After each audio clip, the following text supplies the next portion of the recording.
Good morning. একেবারে ভোর ভোর তোমাদের সামনে চলে আসলাম। আর এখন প্রায় বাজে দেখো 6টা 5। তো এর আগে মানে 5টার সময় থেকে ওঠা হয়েছে, তোমাদের সঙ্গে আর শেয়ার করা হয়নি। রান্নাবান্নাও মানে কিছু কিছু হয়ে গেছে। তো দেখো এখনও কিন্তু সকালটা মানে সেরকমও কিন্তু আলো পড়েনি, আর বেশ মানে কুয়াশা আছে আর অন্ধকার অন্ধকারও আছে। যেহেতু শীতের সকাল তো তাই কিন্তু এরকমই অন্ধকার লাগছে। যাই হোক, তোমার দাদাভাই কিন্তু অনেক আগে উঠে গেছে, আর ওঠার কারণটা ব্লগে থাকো অবশ্যই জানতে পারবে। আর আশা রাখি তোমাদের আজকের ব্লগটি ভালো লাগবে। তো দেখো সকাল সকাল তো উঠে পড়েছি, আর আমার ভীষণ ঠান্ডা লাগছে, এত ঠান্ডা মানে বেড়ে গেছে, আর আমারও ভীষণ ঠান্ডা লাগে। তো যাই হোক, এদিকে কিন্তু মানে দেখো রান্নাবান্না মানে তোমার দাদাভাইয়ের জন্য রান্নাবান্না ওদিকে হয়ে গেছে ওই ছোট্ট প্রেশার কুকারে, আর আমাদেরগুলো এই যে এখানে রেডি করে রেখেছে মানে দুপুরে রান্নার জন্য। আর এইটা কি বলো তো, তোমাদেরকে অনেক দিন থেকে বলছিলাম না একটা সুখবর আছে। হ্যাঁ, অনেক সাধনার এটা হচ্ছে ফল। মানে এখন যা পরিস্থিতি অবশ্যই বলতে হয় যে এটা সাধনারই ফল। কারণ আজ প্রায় 10-12 বছর ধরে দাদাভাই এই যে আপার প্রাইমারি যে চাকরিটা, এর জন্য তো অনেক দিন থেকে মানে ঝোলানো ছিল।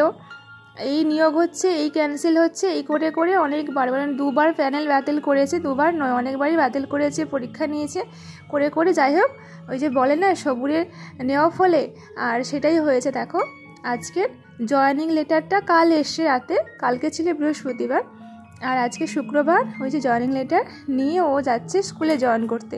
আর দেখলে ওখানে লেখা আছে কোন স্কুল, স্কুলের নাম হচ্ছে সোমরূপ শীতলচন্দ্র ইনস্টিটিউট, এই যে স্কুল আর কি। তো যাই হোক, এই যে দুর্গা দুর্গা করে ও এখন যাচ্ছে স্কুলে জয়েন করতে। এত ভোরে সানডান সারা হয়ে গেছে, আর একটুখানি খেয়েছে, খেটে দিয়ে ও বেরিয়ে পড়েছে। আর আমি সকাল সকাল যেহেতু উঠেছি ভাবলাম চলো জলটাও ধরে নিই। জল ওই ছাড়ে 7টার দিকে, তো একটু ওয়েট করছিলাম আর একটু আকাশটা তোমাদের সঙ্গে শেয়ার করলাম। আর দেখো অনেকটা সময়ের পরে তারপরে জল এসছে। আর তোমার দাদাভাইয়ের ট্রেন ছিল ওই 7টার ট্রেন, তো এখান থেকে হেঁটে যেতে তো প্রায় 10 মিনিট সময় লাগবে স্টেশন। তো হেঁটে হেঁটেই ও গেছে। তারপরে ছেলেরও এক্সাম আছে, তার জন্য আমার রান্না বান্না করতে হবে। যেহেতু মানে আমার হাজব্যান্ড সব কিছু রেডি করে দিয়ে গেছে, সবজি টবজি কেটে। কেন বলো তো, আমার না ওই যে নাকে না পলিপাসটা ভীষণ বেড়ে গেছে ঠান্ডায়। তো একটু জল বেশি ঘাঁটলে তো তখন নাকটা বন্ধ হয়ে যায়, ভীষণ কষ্ট হয় রাতে ঘুমোতে। তার জন্য ধুয়ে টুয়ে দিয়ে গেছে কেটে টেটে সব সবজি টবজি। তো যাই হোক, আমার কিছু কিছু রান্না হয়ে গেছে, ঝোলটা রান্না করিনি। তো ওইগুলো দিয়ে ছেলেকে খাইয়ে টাইয়ে, আর যেহেতু ওর এক্সাম আছে একটু পড়িয়েছিলাম, আর সকালে অনেক কাজও থাকে তার জন্য আর আসিনি। এখন ছেলেকে রেডি করে নিয়েছি আর নিজেও রেডি হয়ে গেছি। তো ওকে স্কুলে ছেড়ে দিয়ে আসবো। আর যদি তাড়াতাড়ি ছুটি হয়ে যায় তাহলে আমাকে ওখানে থাকতে হবে, কারণ ওকে নিয়ে আসতে হবে। তো যাই হোক চলো এখন ওকে স্কুলে ছেড়ে দিয়ে আসি, আর তারপরে আবার কিন্তু রান্নাবান্না করতে হবে। রান্নাবান্না বলতে ভাত হয়ে গেছে, চচ্চড়ি আর ভাজা টাজা ওগুলো হয়ে গেছে, শুধু বাকি আছে ওই যে সয়াবিনের ঝোল। আর ও যেহেতু সয়াবিন খায় না, ভেবেছি ওকে ছেড়ে দিয়ে এসে না ওই একটা ডিম নিয়ে আসবো, ওটা দিয়ে সয়াবিন রান্না করব। যাই হোক চলো, মাছের দুজনেই মাস্ক নিয়ে নিয়েছি, নিয়ে এখন সাইকেলে করে ওকে স্কুলে ছেড়ে দিয়ে এসে তারপরে কিন্তু আমি গেছিলাম এই বিদ্যুৎ বেকারিতে। কারণ কি বলো তো, একটা কেক নেওয়ার ছিল। আর আজকের আমাদের কিন্তু স্পেশাল দিনও, কি বলো তো, আজকের আমাদের হচ্ছে অ্যানিভার্সারি। না 7 বছর অবশ্যই কমপ্লিট হয়নি, মানে 7 বছরে পড়লো। তো যাই হোক, আজকের যেহেতু তোমার দাদাভাই স্কুল জয়েন করছে, তোমাদেরকে বললাম যে ওই হাওড়াতে ও স্কুল নিয়েছে, আর তাহলে অনেকটা যেতে হয়। এখান থেকে 2.5 ঘন্টা ট্রেন জার্নি করে যায়, তো আসতে হয়তো ফিরতে অনেকটা দেরি হয়ে যাবে। তো ওর স্কুলটা হচ্ছে ওই উলুবেড়িয়ার দিকে। যাই হোক চলো, আমি কিন্তু এই যে কেক টেক কিনে নিয়ে তারপরে কিন্তু বাড়ি এসে রান্নাবান্না করেছি, করে তারপরে আর কিন্তু আসা হয়নি দুপুরে। খাওয়া দাওয়া সেরে তারপরে জানো তো একটু বিকেলবেলা মা ছেলে গেছিলাম মার্কেটে। তো ওখানে যেহেতু আমাদের মানে রুমের সামনেই 3 মিনিট গেলেই কিন্তু ওখানে মেলা বসেছে জানো তোমরা। তো ছেলেকে যেহেতু নিয়ে গেছিলাম, ওকে একটু ওখানে ঘোরাচ্ছিলাম, আর খুব সুন্দর সাজানো দেখে একটু ফটোও একটু তুলছিলাম। আর ও যদি মেলায় বা কোথাও যায় তাহলে কিন্তু ওর ফেভারিট খাবারটা খাবেই, এটা হচ্ছে ফুচকা, ওর ফেভারিট খাবার। যাই হোক, ওকে ফুচকা খাইয়ে নিয়েছি, আমি আর খাইনি। হ্যাঁ, ওর কাছ থেকে একটা নিয়েছিলাম। আর আজকে দিনটা তো সবারই স্বামী স্ত্রীর জীবনে হয়তো অনেক স্পেশাল হয়, আমাদের কিন্তু আমার কিন্তু কখনো স্পেশালভাবে সেরকম হয় না। আমি নিজেই স্পেশাল করলে তাই হয়, না হলে হয় না। কারণ এতটাও না ওইসবে এতটা বেশি গুরুত্বও দেয় না, আর পছন্দ করে না বলো, আর থাকতেও চায় না, তো অনেকটা জোরপূর্বকও থাকে। যাই হোক, বাদ দাও। এখন যেহেতু আমার ছেলে আমার সঙ্গে আছে, তো ছেলেও একটু আনন্দ করে, আমার তো সবসময় এইসব ভালো লাগে। একটু এরকম করে নিজেদের মতন করে দিনটা সেলিব্রেশন করব, ছোট্ট করে হোক। যাই হোক, আর জানো তো আসার সময় কেউ নিয়েছিলাম, আর এই বেলুনগুলো এক প্যাকেট নিয়েছিলাম, তো এটা হ্যাপি বার্থডে লেখা আছে। যাই হোক, এই 5টা বেলুন নিয়ে এসেছিলাম।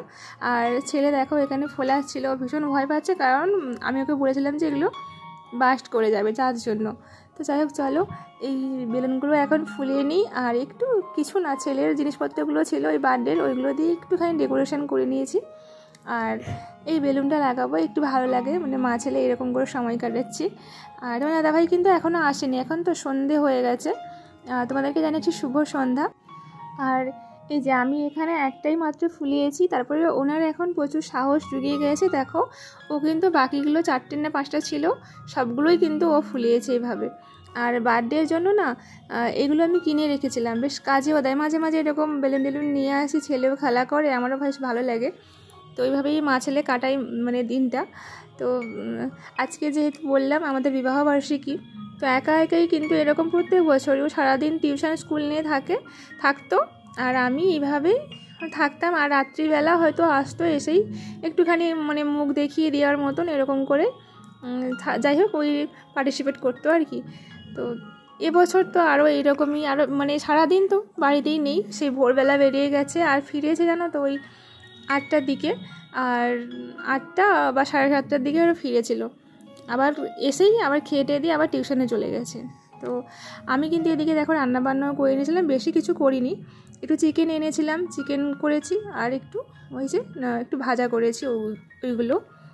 আর এদিকে তারপরে দেখো আমাদের এই যে ছোট করে এই যে মা ছেলে সাজিয়েছি একটুখানি, আর কিছু না, ছেলের বার্থডেগুলো ছিল ওইগুলো দিয়ে। আর এই যে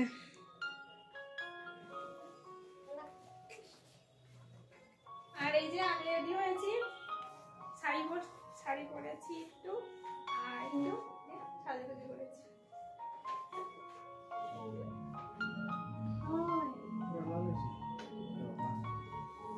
আমি তোমার তো চোখটা বন্ধ হবে, দেখা যাবে না। ওর কোনো সুদা, ওর কোনো উল্টা গো, ওর